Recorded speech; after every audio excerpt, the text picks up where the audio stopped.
Hi, I'm Jacqueline. And I'm Courtney, and this is Caffeinated Crimes. Welcome to this chilly October morning. At least it is here. I'm wrapped in a blanket currently because I was wearing a t-shirt and then we started recording and I realized I was a little cold. So I just kind of looking like a little old lady with this blanket wrapped around my shoulders right now. So. We're in that point where it's cold in the morning and like warm in the evening, so you Yes. don't know how to dress. And then next week, from the time of this recording, Knoxville is supposed to have above average temperatures, so it's going to be like Oh, back in the 70s. So nice. Who my knows? body's already rejecting all the weather change, and it's just prolonged now. It's just Yeah. I will forever sound this nasally, apparently. We're also recording a little bit earlier today because I have plans today that we have to get to. So, we still got our little morning voices on. hmm So bear with us. It's very hard to like dress yourself this time of year, like you said, because you're like, it's cold in the morning, but then it's hot in the afternoon. And it's like even harder when you have a child. And I'm like, I don't know if you're hot, if you're cold, because like Andrew and I will wear two different things in the same weather. So I'm like, I don't know if you run hot or if you run cold and you can't tell me yet. And so we just have to put on something and hope it's sufficient. Hope for the And best. yeah. So always try to go something like in the middle. Like if I'm wearing like a hoodie and Andrew's wearing a t-shirt, I'm like, okay, let's put like a light jacket on her. Like hopefully Yeah. that'll. So I don't know. It's tough trying to get dressed out here these days. Yeah, it is. My brain is still not turned on. My coffee's still flowing.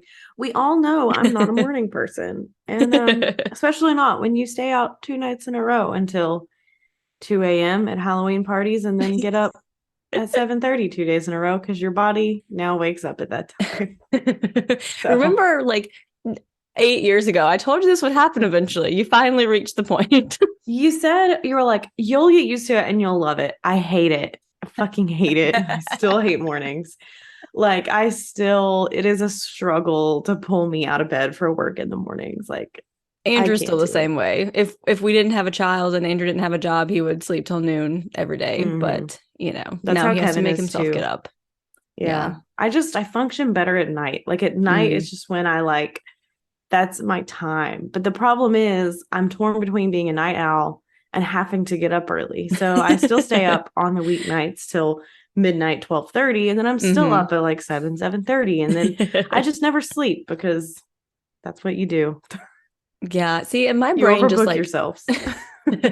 my brain just shuts off at 8:30 p.m. It's like you will get nothing accomplished from now until whatever time. So like on the days when I have extra work to do because I couldn't get it done with Millie, like I will get up at like 6 a.m. the next day and do it before she wakes up versus like staying up late because my hmm brain just doesn't function. Like and I'll stay up. Like it's not like I go to bed that early. I just can't do anything that requires mental brain power.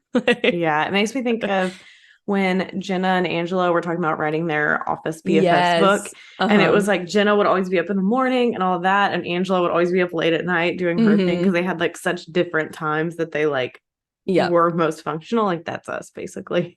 Yeah. You If always we probably log in the morning and see last edit 11:30 because that's me typing away. At 6:30. Okay, here we go. What can I put in Yeah. here? Yeah, if we ever write a book together, that's going to be our schedule for sure. Yep. Well, we do have some updates, so let's go ahead and get into that. So this one update is kind of a very developing update. So there has been an arrest in the Delphi murders. So the Delphi murders, that was Abby Williams and Libby German. So they were in Delphi, Indiana, and had gone on like a hike on an off day, and they had actually recorded some of the men who'd been like following them, and then they were found murdered, unfortunately. So Richard Allen has been arrested in connection with the case. So they haven't said too much, but at the time of this recording, the police will have a press conference like tomorrow in regards to what they know. So we'll know pretty soon, like what they have evidence wise, what's going on. But I really hope it's him because, like, the thought that these two girls put into to like record him, and like we know the video is much longer than the 5-second clips they've given Mm-hmm. us. So Yeah. hopefully we can finally get some justice for these girls' families because so tragic. And if there's like a further update, we're double recording right now, but then the next episode, we'll let you know what we know. Yeah, and I really hope that we can like be confident that they got the right guy because we do know that they had so much footage that wasn't released, and the fact that it's taken this long for them to arrest someone, I feel like hopefully is a good indicator that they waited to make sure that they had all of the evidence necessary before arresting someone. You know, like sometimes, especially in these high profile cases, they will just like jump to arrest the first major suspect, and then it turns out that it's not that person, and you know, whatever. So I hope the fact that it's taken this long with the amount of footage that they had means that they are like on the right track, you know? Yeah, I wonder if they have DNA also. Yeah. I hope so, that it makes it an open shut case, but Yeah, definitely. Other huge news this week, a conspiracy theorist broke into Nancy Pelosi's home shouting, "Where's Nancy?" So her husband, Paul, was the one that was home, and he called 911 from a bathroom. And when they arrived, they found him being beaten with a hammer, and his skull was fractured. Like he was like pretty severely beaten by I this mean, man being that hit with broke. a hammer. Ugh. Yeah, exactly. So that suspect is 42-year-old David DePape. So he has been charged with burglary, assault with a deadly weapon, threatening a family member of a public official, dissuading a witness from reporting a crime, elder abuse, battery with serious bodily injury, damaging a wireless device, and attempted murder. So pretty Pretty heavy much threw the charges book at here. him. Yeah. And a lot of articles about this say that his social media was full of these like right-wing conspiracy theories, like he was involved in January 6th and like all of this stuff. And obviously, if Nancy Pelosi had been home, I'm sure she would have been injured, if not killed herself as well. Just wild that like this has happened, you know?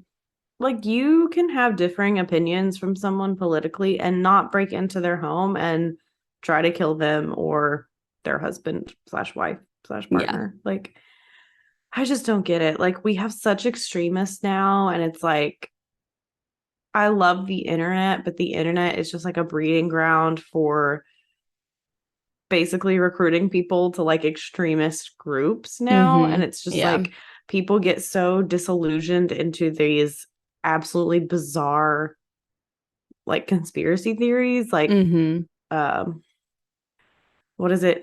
QAnon or whatever, like all these just like absolutely batshit crazy ones, and you just get so sucked in, and then you go and actually try to attack someone. Like you can hate Nancy Pelosi all you want. Like, let her just live her life. Like, geez, like she's an elected official. Like, just leave her alone. Yeah, that's the thing. It's like Nancy Pelosi is a very controversial figure. Like a lot of people Mm-hmm. really dislike her. That doesn't mean it's okay to attack her or her family. And I'll be interested to see what kinds of people come forward in the next few weeks, you know, defending this person and supporting them because we know it's going to happen. Probably a lot, but you know, if the same thing happened to Donald Trump, then there would probably be a civil war. Exactly. Moving on to not US news. At least 149 are dead and 76 injured after a stampede in Seoul, South Korea. So it was kind of like a Halloween event. There was this large crowd kind of pushing down a narrow street, kind of like a crowd surge. And it ended up in a lot of people dying. And then I did see a report from the police saying they've had about 200 reports of missing people. So Mm-hmm. there's still a lot of people. They just don't know where they are from just this big crowd, just like surging on this narrow street, which is just absolutely tragic. Like so many people, like, and on what's supposed to be, you know, just a night where you go out and have fun Yeah, and all that. Like, just so sad. that is so sad and so tragic. So if you're listening to this on release date, this is coming out on Election Day in the United States. So today we are going to be covering the Ocoee Election Day Massacre. So our sources for this episode are an article called Ocoee on Fire, the 1920 Election Day Massacre by Jason Byrne, as well as a Washington Post article and an article from UCF's website. So dozens of Black Americans were murdered in Ocoee, Florida on November 2nd, 1920, as they tried to exercise their legal right to vote. Their houses were set on fire and they were run out of their town forever. This mass murder is rarely talked about, as many mass murders of Black people in this country have been removed from history books. Ocoee was founded in the 1850s on the banks of Stark Lake as a camp for laborers working the farms and along the shores of Lake Apopka.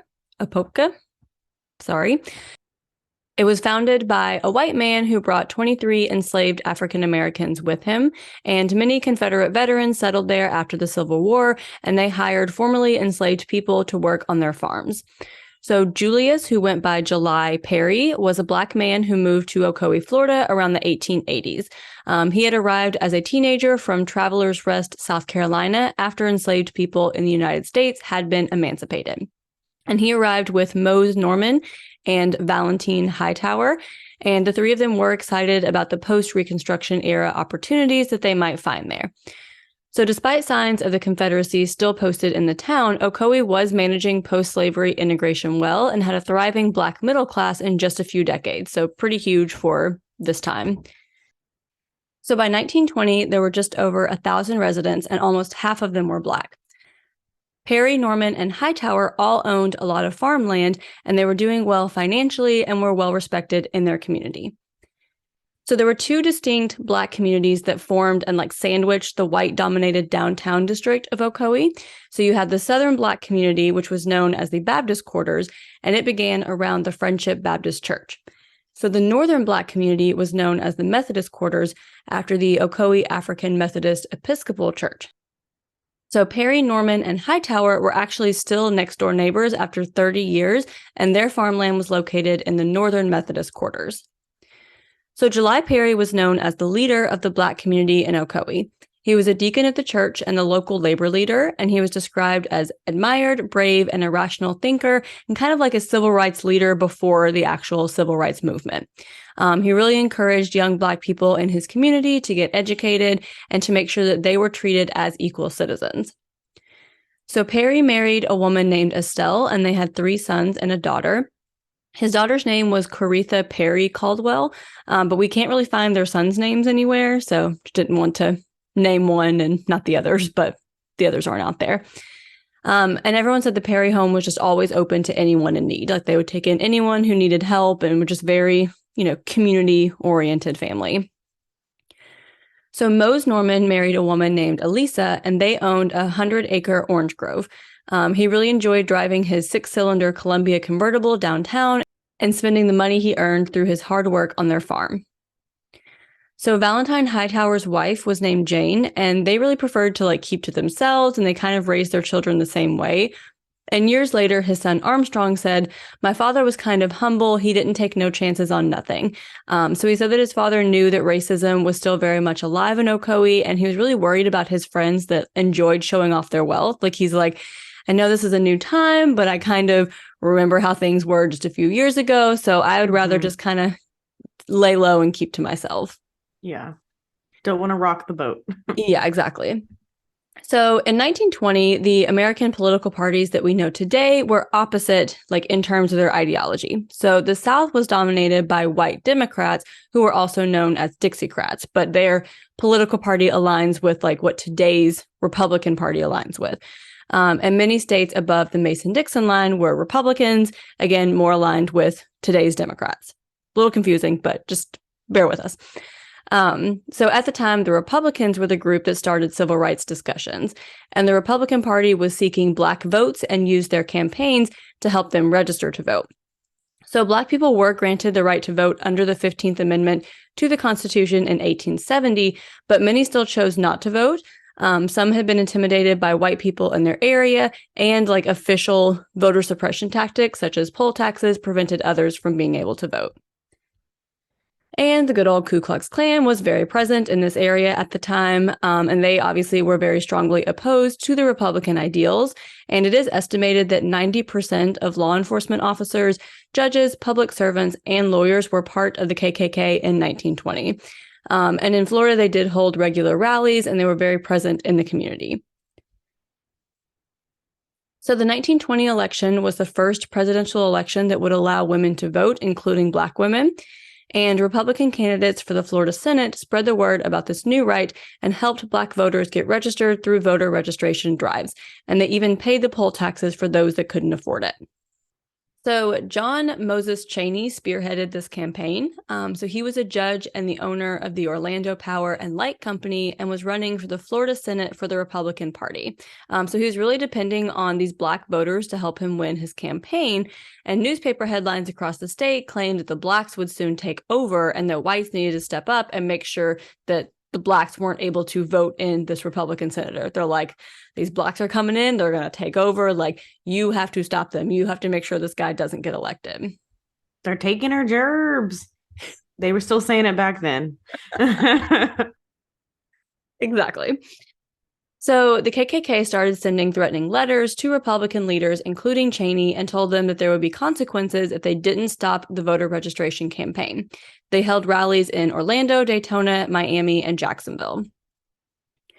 So on November 1st, the day before the election, the KKK paraded through the Black communities of Ocoee with megaphones telling the community that, quote, not a single Negro will be permitted to vote, and that there would be consequences if they tried to do so. So the next day, many Black residents decided to stay home, but others did attempt to vote. However, none of them were able to cast ballots. So white enforcers stood outside the polling centers and would not allow Black voters to enter. They were threatened with violence or told that their names were not on the registration rolls. So for those voters, they told them they needed to get documentation from Notary Public R.C. Bigelow to verify that they were registered to vote, knowing that Bigelow was out of town on a fishing trip that day. So they're like, oh, you got to get this guy to confirm it, knowing that they're not going to be able to reach that guy and knowing that you can only vote on this one day. You know, there's no early voting or anything. This is the only day you get. Yeah.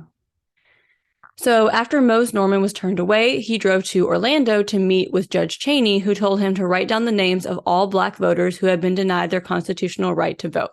He said that they would bring a lawsuit against the county for this violation of their rights.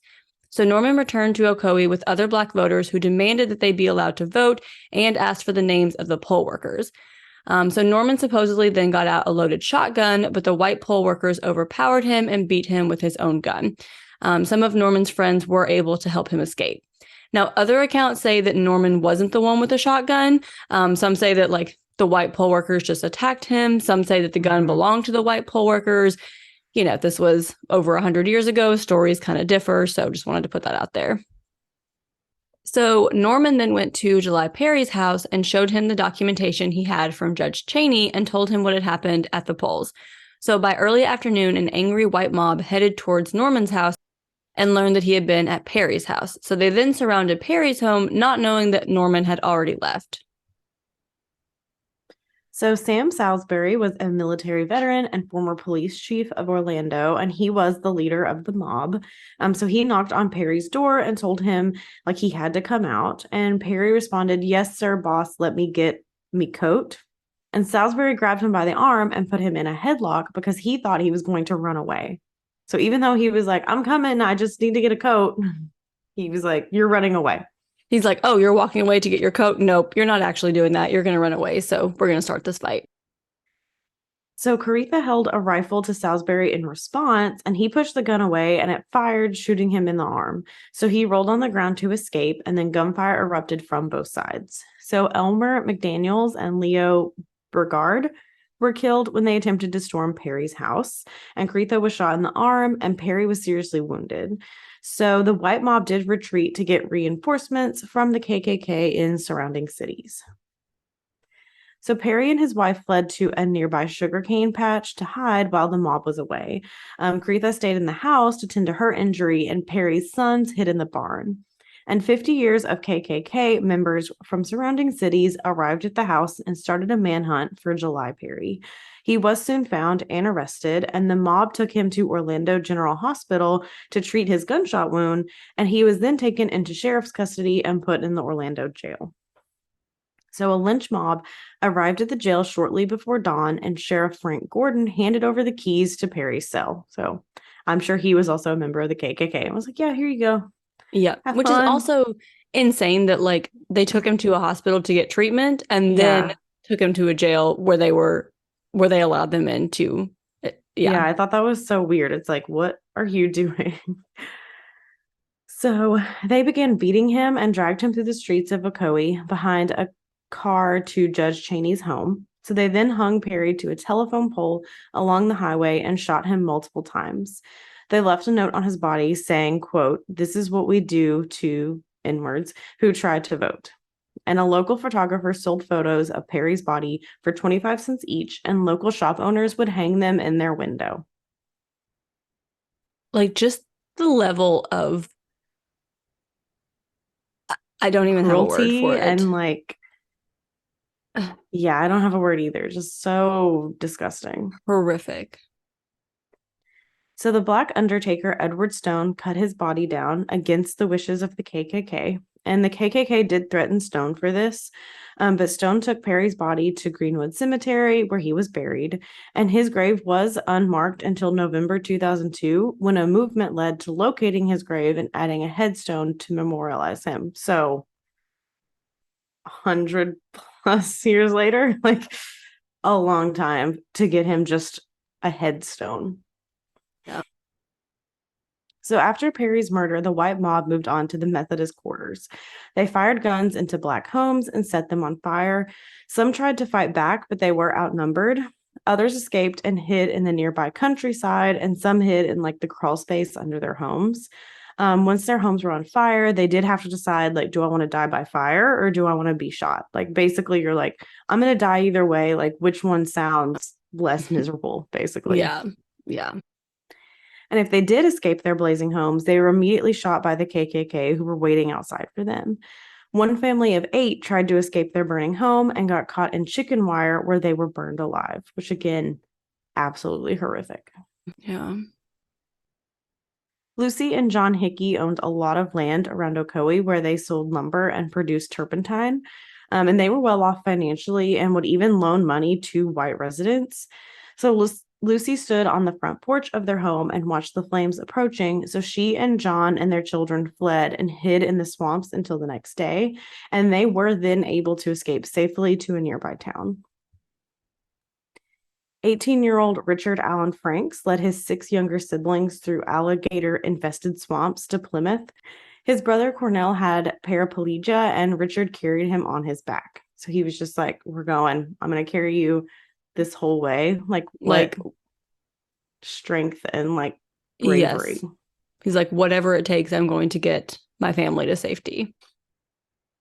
So all 25 homes of the Methodist Quarter, the Masonic Lodge, the school, and the church were set on fire. There were no exact records, of course, but it is estimated that between 30 and 56 Black Ocoee residents were murdered that night, including children and pregnant women.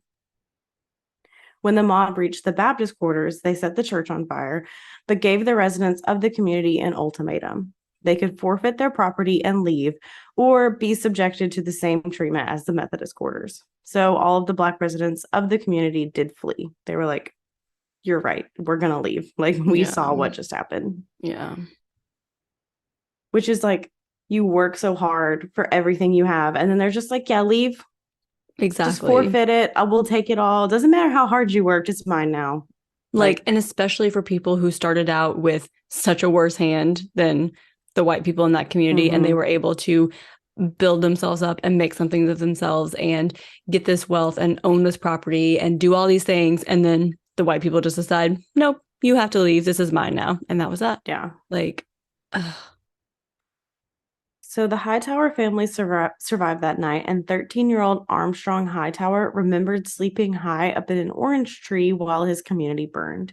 He said he wasn't sure if he was more afraid of the KKK or the wildcats that were present in that part of Florida. The Hightower family relocated to Plymouth, and the rest of the Perry family escaped to Tampa and never returned to Ocoee. Mose Norman escaped with his wife and lived in New York City until his death in 1949.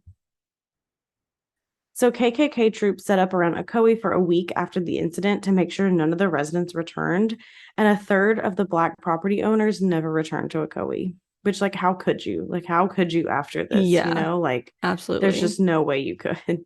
Like, the people that did this are the people in charge. Like, it's not even like, oh, this was a small group of people that were, you know, arrested and charged and held accountable for these crimes. It's like, no, the people who run things did this, and yeah, there's no coming back from that. A few of them were offered compensation for their property, but for pennies on the dollar. Walter White with the NAACP traveled undercover as a white northerner trying to buy property in Orange County a few days after the murders. But he was really there to like investigate the riots. So he was just more like trying to figure out what happened. And the residents there were proud of what they had done. No one was ever charged with the many deaths and arsons. And the FBI came to town a few weeks later, but only to investigate election fraud, not murder and arson. Yeah. Yeah. Yeah. So the 1920 census prior to the massacre recorded 255 Black residents. There were two in the weeks following the massacre. And by the 1930 census, there were no Black residents in Ocoee, and the first Black person wouldn't move back to Ocoee until 1978. So 50 years later, like. Yeah. Yeah. So not a single Black vote was cast in Orange County, Florida for 18 years. There was a sign posted at the town line that said dogs and Negroes not welcome until 1959. 1959 is not that long ago. I can guarantee we still have a Yeah. lot of people still living who were alive in Yes, 1959. exactly. And the city didn't hire its first Black worker until 1986. So today, Ocoee has a population of 40,000 people, and 15% of them are Black. So, as with any event that happened over 100 years ago, there were several different accounts. So, some say this mob was planned weeks in advance and was like not retaliation against Mose Norman and his friends trying to vote. Some report that Norman was the one that brought the shotgun to the polling place. Others say it was a white poll worker's gun. Newspapers recorded only 6 deaths, and the NAACP report said 30. Big difference there, like triple the number there. Yeah. And witness accounts varied from 30 to 60. So in 2018, the city issued a proclamation acknowledging the massacre. And in 2020, a law was passed to require the Ocoee Election Day massacre to be taught in Florida schools. So again, like how many years? Like 100 years later? Like Yeah. absolutely ridiculous. It took literally 2020 was 2 years ago. And you're just now being like, maybe we should teach about this. Yeah, maybe we should acknowledge that this happened in our state. It's like, what? Like, and Yeah. of course, I mean, you remember history textbooks growing up. Like, none of this shit is in there. None of this is No. ever covered at all. It's so brief. All like in high school, all I really remember learning about was like the Civil War and then like World War One and like also like the whitewashed version of Finding America. So Mm-hmm. you don't learn about any of this like actual stuff. Like I'm pretty sure Yeah. every year we talked about like the Civil War and like that was it. And then you get into like, oh, the civil rights movement. And it was like, oh, Martin Luther King Jr. and Rosa Parks. And they did all these wonderful, peaceful And it things. just And then changed overnight and now we're good. exactly. And everything is perfect. And racism disappeared. And it's like, the fuck it did. Like, that's not what Yeah, happened at all. and it like talks about it and it talks about like segregation and stuff, but it doesn't talk about like these stories of like literally like Black people getting like lynched and killed and everything, like even after Mhm. segregation ended. It was just like segregation ended and then everyone lived as a happy family. Oh, And it's like they portray the white people who participated in this and held these views as like the minority. And it's like, no, no. no. This was No, the no. majority of white people. And there are still a lot of white people who hold these views, and a lot of white people that, even though they wouldn't say like, oh, I hate Black people, like they would agree with a lot of the policies that are put in Mhm. place to keep Black people behind. Like, Yeah. still racism, no matter which way you look at it. Yep. So a section of State Road 438 in Ocoee has been renamed July Perry Highway. And the local history center has started doing research and trying to find the names of all of the Black residents who were either killed or ran out of town and had their property stolen from them. Their records indicate that the properties that were stolen were worth a combined $10 million today. And the residents of that town worked hard and like bought their property, but their families now have no generational wealth to show for it after white mobs ran them out of their town and stole their hard-earned property. So like they were working really hard to set their children up for success. So, Hmm. we had the one family who was literally even giving loans out to like white residents, like how much like wealth they had worked so hard to have. And now they have to like start over from the beginning and like nothing to help their children. Like they had nothing to pass on, that like this land could have remained in their family for generations and continued to like increase in value and have this wealth that you were able to pass on. And then it's like, nope, now you lost all of that, like completely. Yeah. And it's absolutely horrible. And like, we still see so much voter suppression today. Yes. There probably are intimidators at voting places too. But also just, I do live in a state that early votes, which is nice. So I could Hmm. go early vote, for like 2 weeks. But so many states you can vote on election day, and that is it. Hmm. And of course, election day is a weekday when most people work. The majority of the workforce like works Monday to Friday, Yep. or work odd shifts too. And so it's like, if you don't have proper transportation and you have to be to work, like you can't realistically go vote, which is Hmm. why we like desperately need early voting and like all this, like election day be a holiday. Like everyone gets election day off, like, or most Hmm. people, to just make it more accessible to people. Like it's just Hmm. absolutely ridiculous. Like, Yeah. And people can argue, like, oh, well, just go vote on your lunch break. And it's like, well, one, not everyone gets a lunch break, even though legally they are supposed to. But also, your polling place is based on where you live. If you have to take a mm-hmm, bus an hour to get to where you work, you're not going to be able to get back to the polling place that is near your house. Like, exactly. and Yeah. and yes, polls are open for like 12 hours a day or whatever. Like a lot of people work 12-hour shifts. A lot of people Mm-hmm. have children that they have to drop off before and pick up after, which is adding on to how long they are gone during their work day. Like there's just so many things that make it incredibly difficult for people to vote. And we shouldn't have a system that makes it so damn difficult to vote. Like you should want people to be able to vote. And that's how you get into the people that are able to vote typically vote a certain way versus people who might not have some of those privileges afforded to them. Their voice isn't heard because they're not able to get to the table, you know? Mm-hmm. Yeah. Like I used to have a coworker who shouldn't have a car, so she had to take the bus. She would have Mm-hmm. to leave her house at 7 a.m. for her 8:30 shift. And Mm-hmm. then if she got off at like 5:30, it took her another 2 hours to get home. So like Yeah. where in that time is she supposed to go vote? And it's like, and that is why like early voting is beneficial, because you could maybe Mm-hmm. go on an off day to any location in your city. Mm-hmm. But yeah, it's just absolutely ridiculous. Like we've not come that far in the Yeah. last 100 years with any of this. Yeah.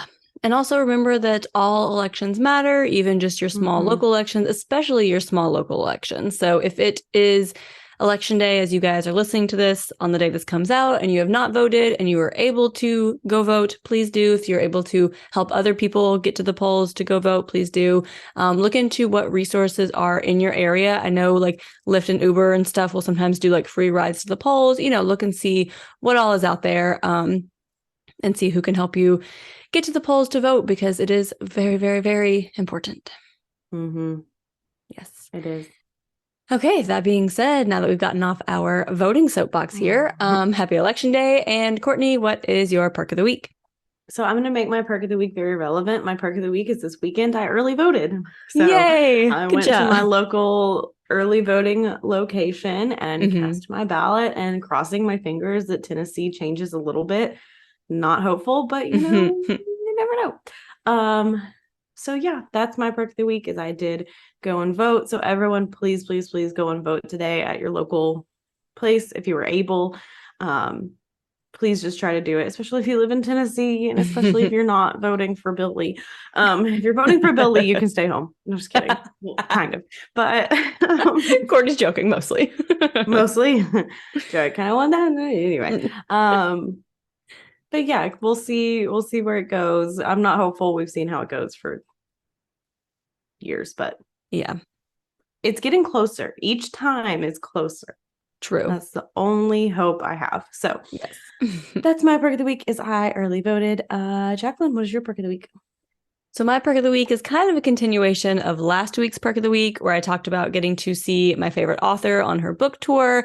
And I was like maybe like I think I just started the book when I mentioned this last week. But anyway, I finished the book. So the book itself is officially my perk of the week this week. So Mhm. again, that was Mad Honey by Jodi Picoult and Jennifer Finney Boylan. So it is a very, very good book. Highly recommend it.